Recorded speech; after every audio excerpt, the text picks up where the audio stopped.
Tell me when you're rolling. All right, okay, Honker, I'm going to need you to read the open for the show, okay? You'll look at that camera, you're gonna read the open. Let me just adjust your microphone. I mean, just a look. Forget it. Listen, just go ahead and read the open. You're gonna have a good time. Dave O'Shea's, I know, that's funny. Circus of Chaos. Tonight on Circus of Chaos. Chaos. Chaos. Chaos. Tonight on Circus of Chaos. Chaos. Chaos. Chaos. Chaos.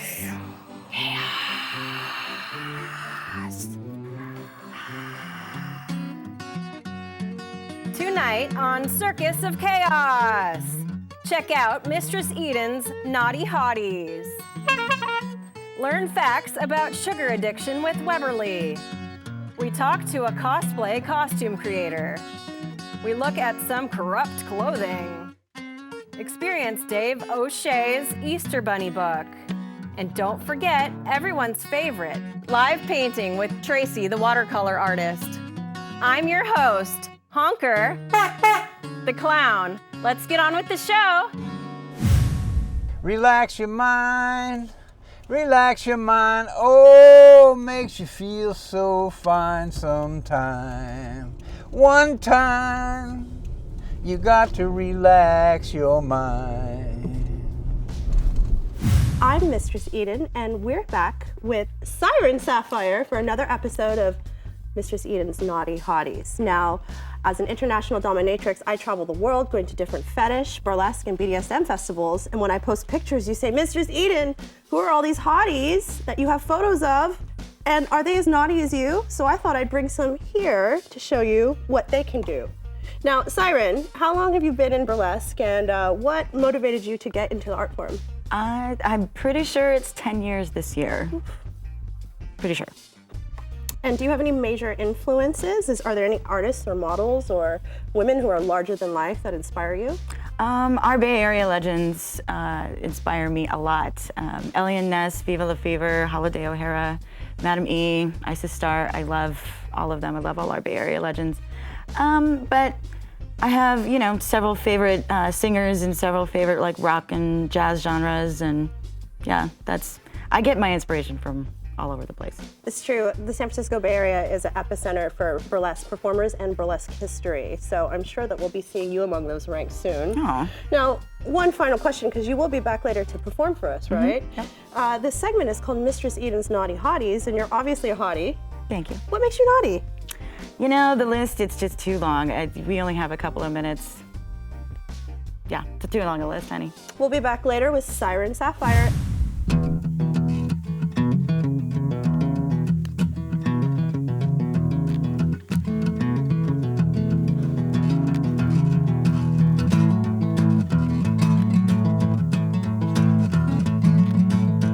This music's putting me in the mood. How about you, Mistress Eden, huh? Oh, absolutely. It's just like, it goes with assault rifles, ray guns, helmets, right? Little machetes and clowns. I mean, what's there not to love about it, right? When you said a gun show, I just thought you were going to tell me another bad joke. So. Oh, oof. Listen, we are here with Sean, who makes fantastic custom cosplay props, armor, you name it.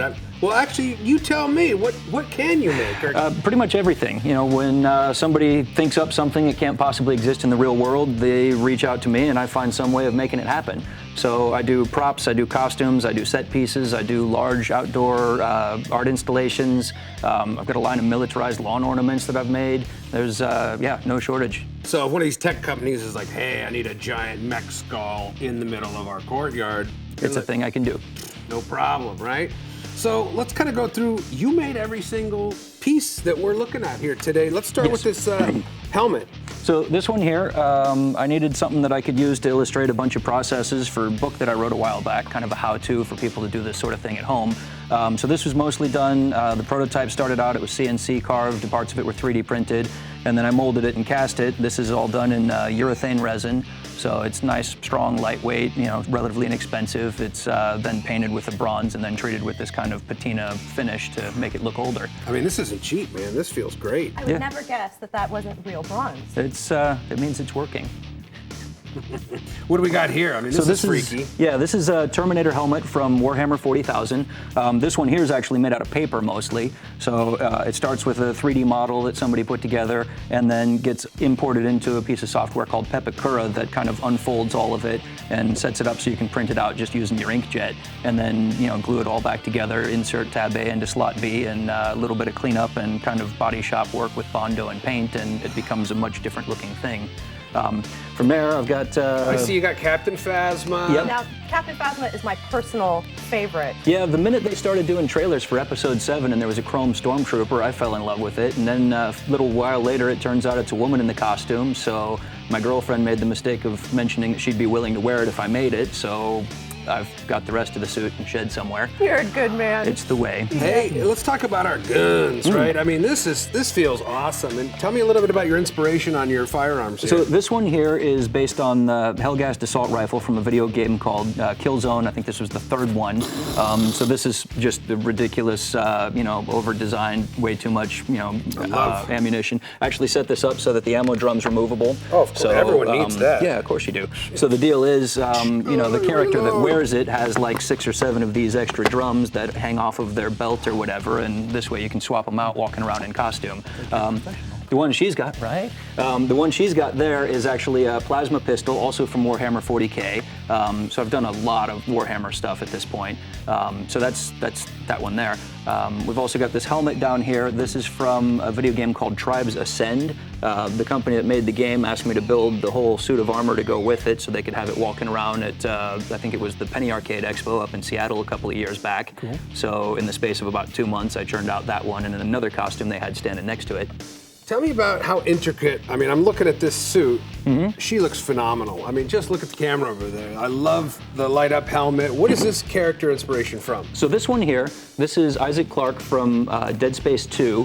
I had somebody hit me up a while back, and basically it was kind of a dare, bet you can't do this in the kind of time you've got left between now and Halloween. So it was, again, about a 2-month build.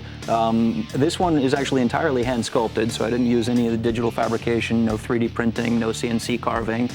It was just a lot of found items and molding and casting and cranking out parts until, the night before.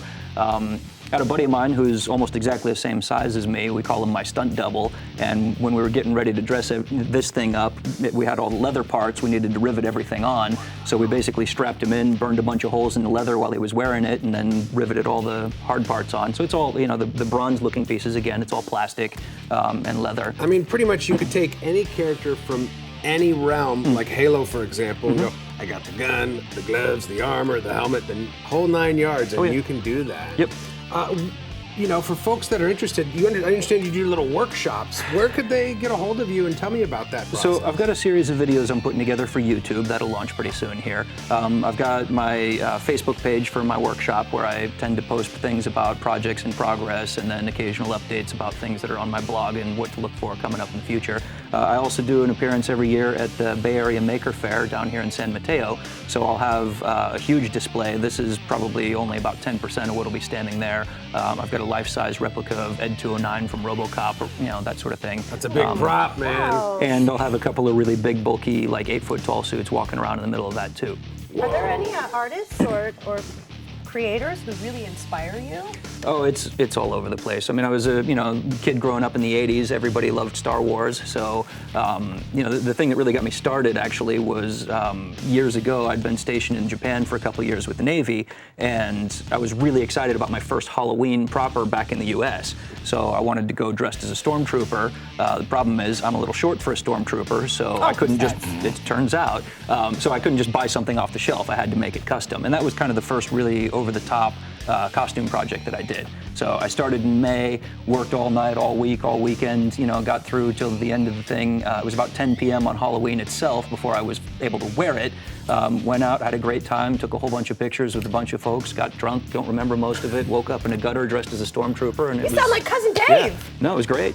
Got drunk, they stole my shoes. No wonder Hey, you get along. if you want to get hold of Sean, info's right down there on your screen. Thanks so much, buddy. Can't wait to let's go play Guns and Clowns. Woo!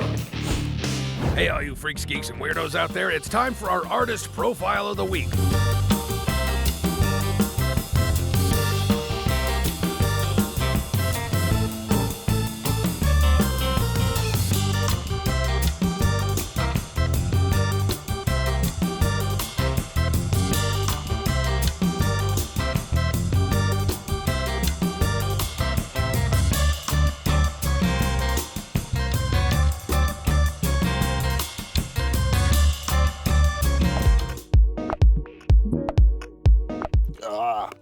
I'm just eating candy all day. I love these things, bottle caps. And I figure, you know, maybe I have an addiction to sugar. That's why I brought in Webberly to talk about sugar addiction. What's going on, buddy? Here. Oh, no, thank you. That's okay. I mean, No, these are so good. nothing Bottle against caps. floor candy, but that got a little close to your foot. Oh, God. What about feet? Foot fetish? Did you call? I thought this was about addiction. It is. We're talking sugar addiction, though. I mean, Oh, well, see, I brought pink because he's addicted to wearing all one color. I mean, if you're into that. I need to read the emails better. If it doesn't affect your quality of life, it really seems like a quite manageable problem. That's okay. I mean, look at this. Everyone's enjoying candy today. I mean, this is great. Webberly, are you Yes. sure you don't want a bottle cap? I'm confident that I There's do a not lot want of a little concentrated crushed sugars, like sugar hockey puck. Thank Red you. dye, number 5, and yellow or blue. Yeah, that number 5, that's good stuff, yeah. What do I need to worry about? Like any chemical that goes into your brain and affects your mood, sugar can become an addiction. If you find that you need to have more and more sugar to get the same effect, or like you find yourself eating bottle caps by the handful all day long. Yeah, I mean, so I already went through a box, and since we started this segment, I probably ripped down to this, and I actually want more right now. Why is that? Sugar goes to the brain's pleasure center, triggers the release of chemicals that make you feel happy and good, and your brain, it demands more of that crap because your brain is kind of a demanding asshole, really. It's always looking for things to make it feel better. Really? Yeah. That's true, though. I don't mean your brain specifically. No, I'm always wanting to be everybody's happy, brains. right? You want to feel good. Who wants to feel like shit? Masochists, I guess. Well, okay, if you're into that. You know, I have a friend who aspires to be a sugar daddy, but he doesn't have a lot of money, so we call him a Splenda daddy. Oh. That's good. All right, so high fructose corn sugar, should I really avoid that? I mean... I wouldn't eat it. It can be useful in home defense. It's kind of slippery. You can spread pools of it on concrete walkways to reduce traction, make it very difficult to navigate. You're not going to pull that thing on me where the CHP cleans blood on the highway with, high fructose corn syrup. No, are they you? use Coke for that. Everyone does that. All right, I'm going to try to change my habits after I eat all these bottle caps. Good luck. Oh, here, hon, here, have some more. Webberly the Fact Rat. These are good. You should have some. Jeez.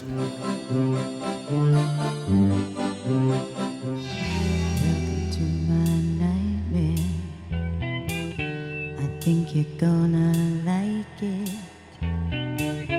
I think you're gonna feel you belong.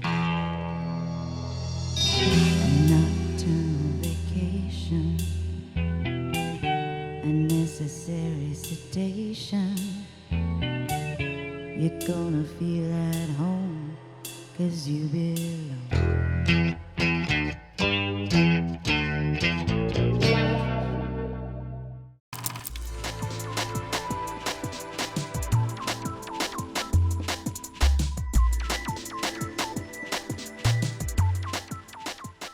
Chris Bellini here, the Blue Jean Critic, with my quick take on the new film, The Fate of the Furious. It's the 8th installment in the very popular Fast and Furious series. Now, since the last film, this team of very highly skilled car racers are back to living pretty normal lives, and that's including Dom and Letty, played by Vin Diesel and Michelle Rodriguez. In fact, they're in Cuba on their honeymoon, everything's going great, until a mysterious woman, Cypher, played by Charlize Theron, shows up. She forces Dom back into a world of crime, and working for her means he needs to turn his back on his team, his family. Here's a scene from the film. Everyone is in Berlin on a mission, and you can see this team still has what it takes to get the job done. Phase 2. Phase 2? So you just gonna keep that to yourself? Just follow my lead, okay? Just drop it. Bombs away. Split now. Holy! Chase out!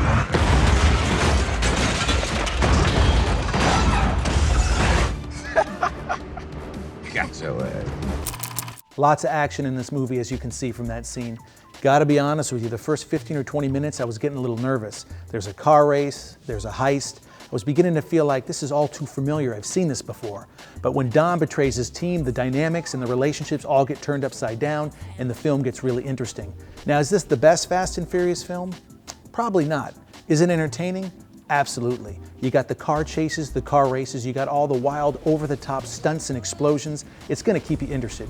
But for me, what really stands out here is the characters. We've had 7 films to get to know these characters. We care about them, we're invested in them, and we're always interested in seeing what happens next. And the filmmakers deliver and really carrying through those storylines. But the standouts for me, Jason Statham, Dwayne Johnson, their camaraderie, their rivalry, the back and forth, really remind you why watching these films is so fun. If you're looking for just a big early summer popcorn film, I'd really recommend it to you, and I'd recommend it to you at full price. That's my quick take on the new film, The Fate of the Furious. Now back to Circus of Chaos.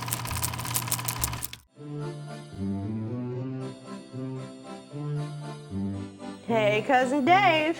Yeah. Want to hear a joke? Yeah. All right, what kind of dog does a dominatrix own? I don't know, Mistress Eden. What kind of dog? A butt pug.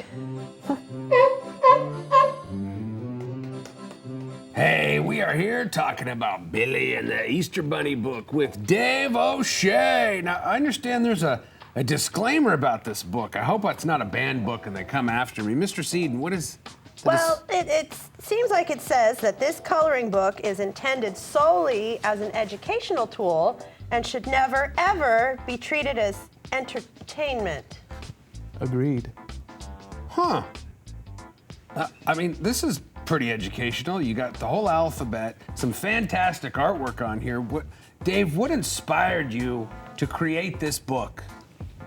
I've always felt that children are really stupid, and I wanted to do something about it instead of just complaining that the generations are coming up ignorant. So like street smarts in a coloring book. Street smarts. Oh, I like that. And the millennials these days, everything's offending them and they're so sensitive. You know what? Read this book, thicken up that skin a little bit, you're gonna be fine. Yeah, I mean, like K is for kidnapper, right? I mean, that's not gonna be in a little golden book, is it not? More than likely not, but it's also good advice. Like, say your home life is terrible. There's people out there that want you.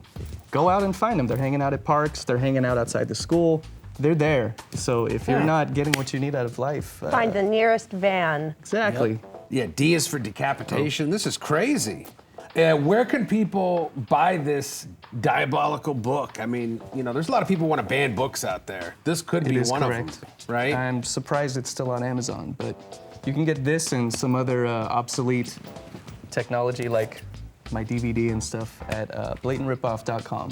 Wow. Are we going to see crazy stuff in that DVD like I'm seeing in this coloring book? Different, but yes. And if you're offended by nudity and people being terrible to each other, stay away from everything. Okay, no, I need this. This is good. A Day at the Beach. Interesting. There's a couple lovely ladies on the cover, so we can check that out. Check out Billy and the Easter Bunny. Check out the website on the screen below and support Dave O'Shea for being an independent artist and diabolical crazy person, right? Something like that. And I've got a television show called The Glory Hole that you won't be able to get where you live. So look out for that. Welcome to my nightmare.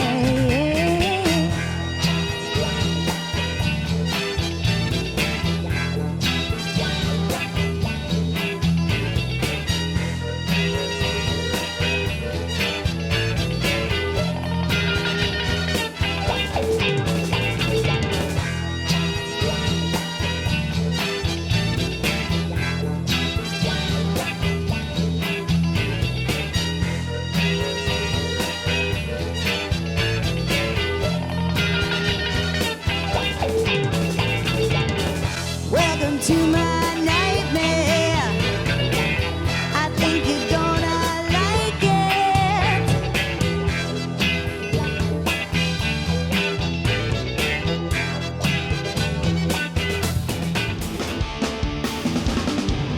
Oh man, this is good times, huh? Nice little party with the pug.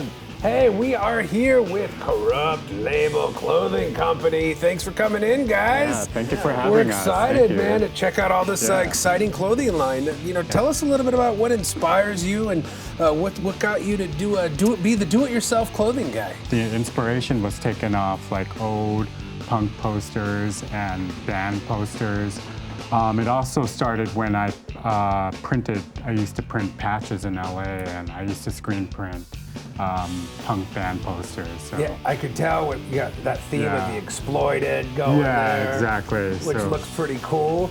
And then you also, I've seen some hoodies that you've done. Yeah, we also do a full line women's and men's and hoodies. You can go to our website, and our website will direct you to and kind of show you all our jackets and hoodie ranges. And then you also, people do custom work, right? Yeah, If someone has their favorite jacket, they're like, hey, this jacket needs love, right? They can bring it in? Yeah, we're totally all about DIY and upcycling clothing articles. And on our website, if you go to korruptlabel.com, it'll contain all our information, our phone number. You give us a call.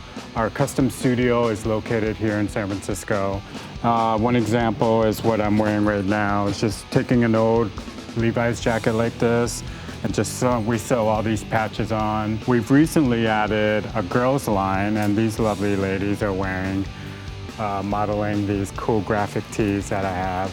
She's wearing the Nosferatu one. Look at that. And this lovely lady's wearing the snake oil. Now, when I was growing up, I was a total punk rocker, and we used to stitch on our patches using dental floss. Yeah. So I love how you simulated the old school punk rocker look of the dental floss. Now, we're all a little bit older now. Would you say that this line is geared towards like punk rock grown-ups, old schooligans?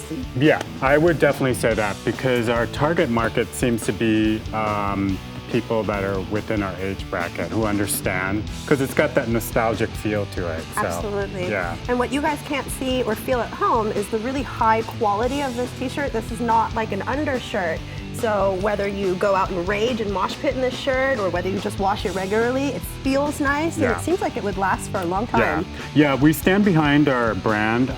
In regards to our blanks that we use, we outsource with t-shirt blanks that are located here locally, or we have them made in LA. So this is exactly why we should keep everything in the community, folks. Support your local artisans. And I noticed, you know, these are all mediums, but you do have those like 2XL shots, shirts that I could wear, your big clown could wear, when it's like eat a bunch of cereal at night, and I want to breathe. You know, I don't want to sweat in a smaller shirt. I mean, I would ruin this shirt if it were medium. So.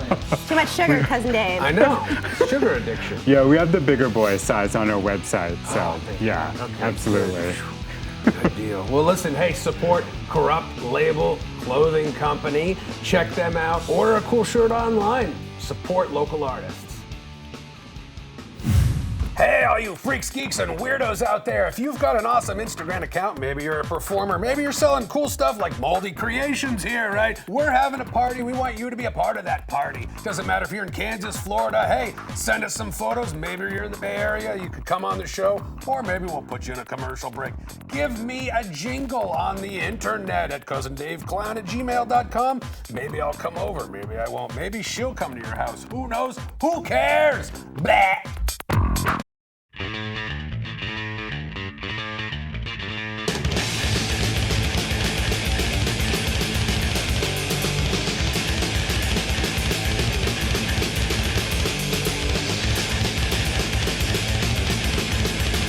November Fire!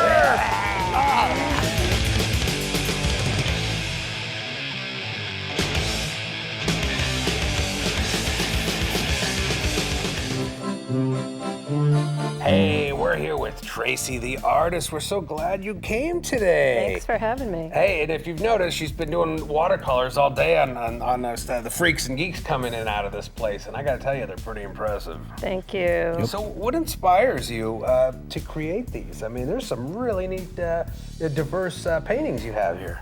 I really enjoy painting live models and performers, and abstracts, landscapes, religious themes, and a lot of different content.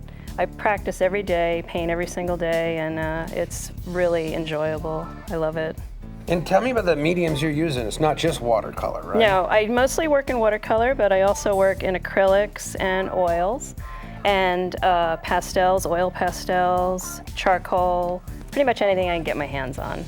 So who inspired you growing up, you know, getting into art? Who are your favorites that you're like, oh man, this is good stuff? I grew up right outside New York City, and I went to a lot of the museums and the theater and art scene there as a kid. And a lot of the traditional artists like Richard Diebenkorn and Kandinsky and Mary Cassatt and people like that, yeah. Nice. Traditional art, but my art isn't exclusively traditional. It's kind of taken on my own form. Nice, and now you could add, you know, to not only landscapes and religious art, now you're adding clowns, right? Yes, definitely. Clowns are fun. We'll make sure to include those in the bumpers, right? It's good stuff. And so where can folks find you on Instagram? I'm under Rolandelli Art, and on Twitter under Rolandelli Design, DSIGN. And my last name is Rolandelli, and you can pretty much find me in a lot of different places, and in clubs and life drawing, live nudes and performers and landscapes everywhere. So you do commission work then? Yes, I do. See? Get a hold of her, support her. Her artwork is great. I've got 3 of them. You pink? He does. Really? You got 3? Yeah. I just need your address so I know where those are at. If you could just, okay, that's fine. Let's forget it. But anyway, support her. We love her. Thank you so much for coming today. Thank you so much. Tracey. You're welcome to my nightmare.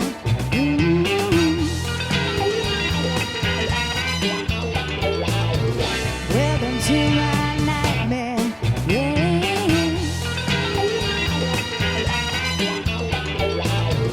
Welcome to my nightmare.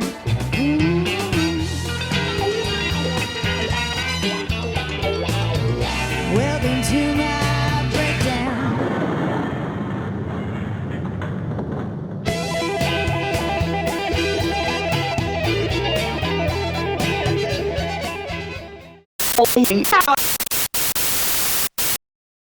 Oh, I'm choking on this for real. Ah. Ah. Ugh. I'm a mess today. Nowadays. Hey. Yeah, you like that, huh? Yeah, you want that, huh? No, I won't allow it. No, no, no, Wait, we're just clowning around here. We don't know what's happening. By the end of this, I'm gonna get a stomachache. I'm spending too much time. No, not at all. It's probably my feet. It's the feet. They're upsetting everybody. By the way, this is just starting not to feel good. No, I ate candy all day, and then I had pizza, and now I'm eating cake. Cousin Dave, don't look, there's a clown behind you. Oh, crap. So you got a weapon? Hold on, let me put this up. This thing will give you splinters. Don't sit on it. I don't recommend it. It can be as addictive as heroin or eating babies. If you have too much baby, they're gonna take your foot. Who would take that? Those are up for grabs, by the way, you guys. Okay, so that foot would gag a hobbit, seriously. Webberly, I would not want to go to Cousin Dave's house with an ultraviolet light. No. There's sugar everywhere at my house. Sugar, yeah, okay, yeah. But I mean, really, I can't stop eating these. I can tell, yeah.